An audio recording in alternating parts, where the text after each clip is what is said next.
ఇంత మునిపే మినిస్టర్ గారు చాలా సమర్థవంతంగా చెప్పారు అధ్యక్ష. ఒక విషయం మీరు చూస్తే రాయలసీమకు హార్టికల్చర్కి ఎక్కువ ప్రాధాన్యత ఇస్తున్నాం. ఈరోజు మీరు చూస్తే 20 లక్షల ఎకరాల్లో హార్టికల్చర్ ఉంది. అదే మాదిరిగా 400 మిలియన్ మెట్రిక్ టన్స్ పండ్లు కూరగాయలు తయారవుతున్నాయి, ఉత్పత్తి అవుతున్నాయి. దీన్ని రాబోయే రోజుల్లో రాయలసీమ ఈరోజు దేశంలో వీఆర్ నెంబర్ 1. అంటే మొత్తం అన్ని రాష్ట్రాల కంటే ఎక్కువ పండ్లు పండించే రాష్ట్రం ఆంధ్రప్రదేశ్ రాష్ట్రం. దీన్ని 20 లక్షల నుంచి 40 లక్షలు చేసి 400 మిలియన్ మెట్రిక్ టన్స్ నుంచి 1000 మిలియన్ మెట్రిక్ టన్నులు చేసి ప్రపంచానికే నెంబర్ 1గా రాయలసీమ హార్టికల్చర్ హబ్గా తయారు చేస్తాం దిశ. దీనికి ఒక ప్రాజెక్ట్ కూడా తయారు చేశాం. క్లస్టర్ విధానం పెట్టుకున్నాం. 30,000 కోట్ల రూపాయలతో ఒక ప్రాజెక్ట్ తయారు చేసి గవర్నమెంట్ 30,000 కోట్లు ఖర్చు పెట్టి ప్రైవేట్ కింద అంటే ఇన్వెస్ట్మెంట్, వ్యవసాయ ఆధార పరిశ్రమలు, ఇన్ఫ్రాస్ట్రక్చర్ దీనికి అదనంగా ఒక 70,000 కోట్లు. అంటే హార్టికల్చర్కు మాత్రం 1,00,000 కోట్ల రూపాయల పెట్టుబడితో 1000 మిలియన్ మెట్రిక్ టన్నులు 40 లక్షల ఎకరాల్లో దేశంలోనే కాదు ప్రపంచంలో ఒక ప్రాంతంలో ఎక్కడెక్కడ కనపడదు అన్ని రకాల పంటలు ఇక్కడ పండిస్తామని కూడా నేను మీకు తెలియజేస్తున్నాను. ఇదే కదా దిశ. ఓసారి పంటలు వేసినప్పుడు ఒడిదుడుకులు వస్తాయి, పొగాకు. ఇక్కడ మన రాష్ట్రంలో మేము ఆలోచించే విధానం అన్నీ కూడా వాణిజ్య పంటలకు వెళ్ళాలని, రెండోది రైతుకు గిట్టుబాటు ధర రావాలని. ఈరోజు మీరు ఒకసారి చూస్తే కోకో ప్రోత్సహిస్తున్నాం. ఏలూరు దగ్గర రాబోయే రోజుల్లో కోకో సిటీ ప్రపంచంలో మొట్టమొదటి సిటీ ఏలూరు దగ్గర వస్తుందని చెప్పి కూడా నేను మీకు తెలియజేస్తున్నాను. కాఫీ, అరకు కాఫీ ఇది ఒక గ్లోబల్ బ్రాండ్గా తయారయ్యే పరిస్థితి వచ్చింది. మన ప్రాంతంలో గిరిజనులు పండించే అరకు ప్రపంచవ్యాప్తంగా పాపులారిటీ వచ్చే పరిస్థితి తీసుకొచ్చాం. పొగాకు, మామిడి, ఉల్లి, కోకో ఇబ్బందులు వస్తే 588 కోట్ల రూపాయలు వాళ్లకు మార్కెట్ ఇంటర్వెన్షన్ ఇచ్చి వాళ్ళని ఆదుకున్నాం. ఇంకొక పక్కన దేశం మీరు ఒకసారి చూస్తే అక్వా దేశంలోనే మనం నెంబర్ 1గా ఉన్నాం. ఇప్పుడు ఈ సంవత్సరం కూడా 17% గ్రోత్ రేట్ వచ్చింది. దేశంలో ఎగుమతుల్లో 34% మన దగ్గర నుంచి వస్తుంది.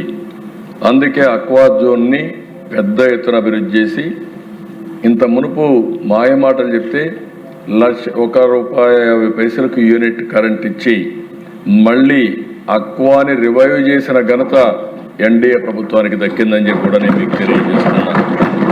దీంతో నాకు ఏమాత్రం అనుమానం లేదు. ఇప్పుడు మీరు చూస్తే చేపల ఉత్పత్తిలో 29%, రొయ్యల ఉత్పత్తిలో 75% మన దగ్గరనే ఉంది. రేపు రాబోయే రోజుల్లో అమెరికాలో కూడా మనం నిన్న మొన్న మీరు చూసినప్పుడు ట్రేడ్ డీల్లో అక్వాకల్చర్కి మళ్ళా టారిఫ్ కూడా తగ్గించే పరిస్థితికి వచ్చారు. దీనివల్ల నాకు అనుమానం లేదు, ఆంధ్రప్రదేశ్ ప్రపంచానికే ఒక హబ్గా అక్వాకల్చర్ హబ్గా కూడా తయారవుతుందని చెప్పి నేను మీకు తెలియజేస్తున్నాను. మత్స్యకారుల సేవలో కూడా 20,000 రూపాయలు ఇచ్చాం, 242 కోట్ల రూపాయలు పే చేశాం. ఇక్కడ నేను ఎమ్మెల్యేస్ అందరినీ కూడా రిక్వెస్ట్ చేస్తున్న దిశ, ప్రజలు కూడా కోరుతున్నా, నీరు అనేది చాలా ముఖ్యం. ఈ సంవత్సరం మళ్ళీ చూస్తే పోయిన సంవత్సరం 3-4% మనకు అడిషనల్గా రెయిన్ఫాల్ వచ్చింది. ఈ సంవత్సరం కొద్దిగా స్ట్రెయిన్ ఉంటుందని ఫోర్కాస్ట్ చేస్తున్నారు. ఎంత ఉంటుందనేది వేరే విషయం, కానీ మనం ఆలోచించుకోవాల్సింది కష్టాలు వచ్చినప్పుడు కానీ తక్కువ వచ్చినా ఎక్కువ వర్షం పడినా నీటి భద్రత కాపాడుకోవడం మన బాధ్యత. దీనికి మనం ఆలోచించాల్సిన అవసరం ఉంది. ఎప్పటికప్పుడు నీళ్లుంటే ఎలాంటి కార్యక్రమం చేయొచ్చు. ఒక చిన్న ఉదాహరణ చూస్తే అధ్యక్ష, ఈరోజు అన్నమయ్య జిల్లాలో సమర్థ నీటి నిర్వహణ చేశారు. నవంబర్ 2024 12.97 మీటర్లు నీటి డెప్త్ ఉండేది. ఈరోజు 25కి వస్తే 6.67 మీటర్లకు వచ్చారు. అంటే ఒక్క సంవత్సరంలో సమర్థవంతమైన నీటి నిర్వహణ వల్ల 6.3 మీటర్లు భూగర్భ జలాలు పెరిగాయంటే అది ఒక చరిత్ర. అక్కడ అడ్మినిస్ట్రేషన్ మనస్ఫూర్తిగా అభినందిస్తున్నాను దేశం. ఇప్పటి వరకు మీరు ఒకసారి చూస్తే రాష్ట్రంలో 7.31 మీటర్లో నీళ్లు భూగర్భ జలాలు ఉన్నాయి.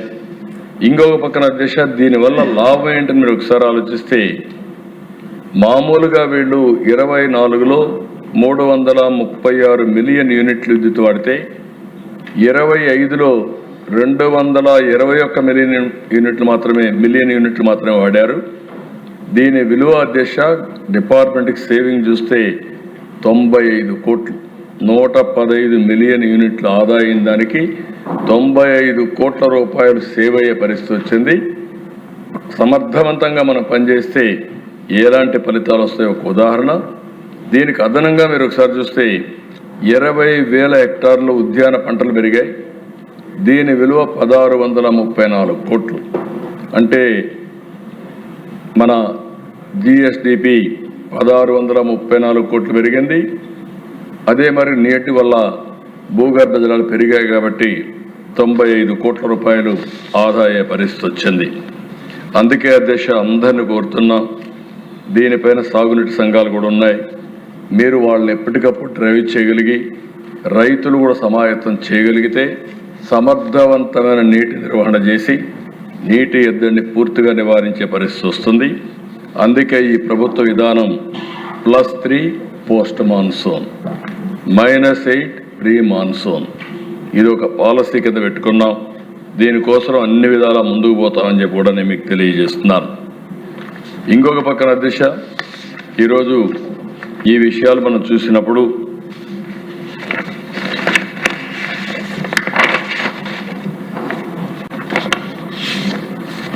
నేను ఒకటే రైతులందరికీ విజ్ఞప్తి చేస్తున్నా, ఎక్కడికక్కడ ఇప్పుడిప్పుడు దీనికి అవసరమైనటువంటి మెకానిజం పెట్టాం, టెక్నాలజీ అంతా కూడా ఇంటిగ్రేట్ చేశాం. ఇవన్నీ ఇంటిగ్రేట్ చేసి రాబోయే రోజుల్లో రైతులకు పూర్తిగా అండగా ఈ ప్రభుత్వం ఉంటుందని మరొకసారి ఈ శాసనసభ ద్వారా అందరికీ విజ్ఞప్తి చేస్తున్నా. అయితే మేము ఇచ్చే విధానాలను మీరు కూడా అర్థం చేసుకోవాల్సిన అవసరం ఉంది. ఉదాహరణకు ఒకసారి ఆలోచిస్తే దిశ టెనెంట్ ఫార్మర్స్, ఓసారి టెనెంట్ ఫార్మర్స్ కూడా అంటే ఊహించిన దానికంటే ఎక్కువ పంట వేసేయడం, ఒక్కొక్కరు 40 ఎకరాలు 30 ఎకరాలు వేసేయడం. దీనివల్ల ఓసారి నష్టం వస్తే కోలుకోలని దెబ్బతినడం, ఇలాంటి సమస్యలు కూడా వస్తున్నాయి. ఏది చేసినా ఒక పద్ధతి ప్రకారం చేయడం, టెనెంట్ ఫార్మర్స్ కూడా ఆదుకోవడానికి ఎంతవరకు చేయాలో చేస్తాం. వాళ్ళల్లో కూడా పరిమితులు పెట్టుకొని చేస్తే చాలా బాగుంటుందని వారికి కూడా విజ్ఞప్తి చేస్తున్నాను. రెండో అతి ముఖ్యమైన ప్రోగ్రాం దిశ ఇండ్లు. మీరు కూడా మీ ఆవేదన చెప్పారు, నేను ఆ విషయాలన్నీ ఇక్కడ మాట్లాడలేదు. కానీ అప్పుడు జరిగినటువంటి అవినీతి, ల్యాండ్ ఎక్విజిషన్లో, అదే మరిగా హౌసింగ్లో చాలా అవినీతి జరిగిందని అనేక ఆరోపణలు ఉన్నాయి. కడాన శాండ్ పాలసీ కూడా ఏ విధంగా దుర్వినియోగం చేశారో మొత్తం మనందరం చూసాం. అవన్నింటిపైన కూడా ఎంక్వైరీలు జరుగుతున్నాయి. ఇంకా ఎవరి దగ్గర ఇన్ఫర్మేషన్ ఉంటే అది కూడా ఇవ్వండి. అవన్నీ తీసుకొని తప్పకుండా చట్టపరంగా ఎవరు తప్పు చేసినా తప్పించుకోలేని విధంగా శిక్షిస్తామని చెప్పి నేను మీకు తెలియజేస్తున్నా. ఇక్కడికి వచ్చినప్పుడు అధ్యక్ష ఈరోజు ప్రభుత్వ విధానం 29 లోపల అందరికీ ఇంటి జాగా ఇవ్వాలని. ఈరోజు మనం చూస్తే 2,20,000 మందికి ఇంటి జాగాలు లేవు. అవన్నీ ఎన్యూమరేట్ చేస్తున్నాం. వాళ్ళకందరికీ ఇంటి జాగాలు ఇచ్చే కార్యక్రమానికి శ్రీకారం చుట్టాం. పట్టణ ప్రాంతాల్లో 2 సెంట్లు, గ్రామీణ ప్రాంతాల్లో 3 సెంట్లు. ఎక్కడన్నా కానీ ఇంటి జాగా దొరకకపోతే అపార్ట్మెంట్స్ కూడా కట్టించి 1+2 గానే మరి కట్టించి అందరికీ ఇల్లు ఇవ్వాలనేది ఈ ప్రభుత్వం యొక్క డెసిషన్ అని చెప్పి కూడా నేను మీకు తెలియజేస్తున్నా. ఈ సంవత్సరం డిసెంబర్ వరకు లాస్ట్ ఇయర్ అయితే మీరు చూశారు. ఇప్పుడే రాయచోట్ల నేనే వెళ్ళి 3 లక్షల ఇండ్లకు ఆ రోజు ప్రారంభం చేశాం. ఈ సంవత్సరం ఉగాది మార్చి కంటే ముందు, ఉగాది కంటే 2 రోజుల ముందు 3 లక్షల ఇండ్లు గృహప్రవేశాలు చేస్తామని చెప్పి మీకు ఆలోచిస్తున్నా. అదే సమయంలో జూన్ 2026 2,50,000కి చేస్తాం. అదే మరి సెప్టెంబర్లో ఇంకొక 2,50,000 10,000 చేస్తాం. ఈ ఒక్క సంవత్సరంలోనే 26 లోపల 10,60,60,000 ఇంట్లు పూర్తి చేసి గృహప్రవేశాలు చేస్తాం. ఇది కాకుండా అధ్యక్ష, ఇప్పుడే మంత్రి గారు చెప్పారు, అడిషనల్గా దగ్గర 6 నుంచి 7 లక్షల ఇండ్లు కట్టాల్సిన అవసరం ఉంది. గవర్నమెంట్ ఆఫ్ ఇండియా కూడా మొన్నే ఆ పోర్టల్ కూడా ఓపెన్ చేశారు. ఎలిజిబుల్ పర్సన్స్ అందరినీ కోరుతున్నా, ఇప్పటి వరకు ఇళ్ళు రాని వాళ్ళందరూ అప్లై చేసుకోండి. వాళ్ళు కూడా ఎగ్జామిన్ చేసి మేము కూడా పర్సూ చేసి అందరికీ ఇల్లు లేని వారందరికీ ఇళ్ళు కట్టించే బాధ్యత అటు కేంద్రం ఇటు రాష్ట్రం 2 ప్రభుత్వాలు తీసుకుంటామని హామీ ఇస్తున్నా. ఇప్పుడే వారు చెప్పినట్టు ఎస్సీలకు కానీ ఎస్టీలకు కానీ బీసీలకు కానీ మైనారిటీకి కానీ అదనంగా కూడా ఆర్థిక సహాయం చేస్తున్నాం. ఈ ప్రభుత్వ విధానం ఒకటే, పేదవాళ్ళందరికీ ఇల్లు కట్టించాలని, ఒక భద్రత ఒక భరోసా ఇవ్వాలని ఆలోచనతో ముందుకు పోతున్నాం. తప్పకుండా ఇది కూడా చేస్తామని తెలియజేసుకుంటూ, రాజకీయ కక్షలంటే దిశ 2019 దగ్గర 2,70,000 ఇండ్లు కట్టుకున్నారు. దగ్గర 913 కోట్ల రూపాయలు ఖర్చు పెట్టారు. ఆ రోజు తెలుగుదేశం పార్టీ హయాంలో స్టార్ట్ చేశారు కాబట్టి కక్ష కట్టి వాళ్ళకి డబ్బులు ఇవ్వకుండా ఇబ్బంది పెట్టే పరిస్థితి వచ్చారు. కేంద్రంలో కూడా రికార్డ్స్ పోనీయకుండా చేశారు. ఏదేమైనా నేను ఫైనాన్స్ చెప్పాను, మాకు ఒక మోరల్ రెస్పాన్సిబిలిటీ ఉంది, బాధితులను ఆదుకోవాలి. వాళ్ళ తప్పు కాదు, ఆనాటి పాలకుల తప్పు. ఆ తప్పుని మనం ఏదో విధంగా కరెక్ట్ చేయాలని చెప్పి చాలా స్పష్టంగా ఆదేశాలు ఇచ్చా. తొందరలోనే వాళ్ళందరికి కూడా సహాయం చేయడానికి ముందుకు వస్తామని మరొకసారి హామీ ఇస్తూ, ఈరోజు ఈ ప్రభుత్వం ఒక పక్క రైతులను ఆదుకోవడం, ఇంకొక పక్కన పేదవాళ్ళందరికీ 2029 లోపల ఇల్లు కట్టించడమే కాకుండా ఇంటి జాగా లేని వారికి ఇంటి జాగాలు ఇచ్చే బాధ్యత తీసుకుంటామని మరొకసారి విజ్ఞప్తి చేస్తూ సెలవు తీసుకుంటాను. ధన్యవాదాలు. ఇప్పుడు నిధుల కొరకు అభ్యర్థనలపై ఓటింగ్. 27వ అభ్యర్థన కింద వ్యవసాయ శాఖకు 11,535 కోట్ల 90,97,000 రూపాయలకు మించని సొమ్మును ప్రభుత్వానికి మంజూరు చేయాలి. 28వ అభ్యర్థన కింద పశు పోషణ మత్స్య శాఖకు 1,853 కోట్ల 21,64,000 రూపాయలకు మించని సొమ్మును ప్రభుత్వానికి మంజూరు చేయాలి. 30వ అభ్యర్థన కింద సహకార శాఖకు 209 కోట్ల 30,27,000 రూపాయలకు మించని సొమ్మును ప్రభుత్వానికి మంజూరు చేయాలి.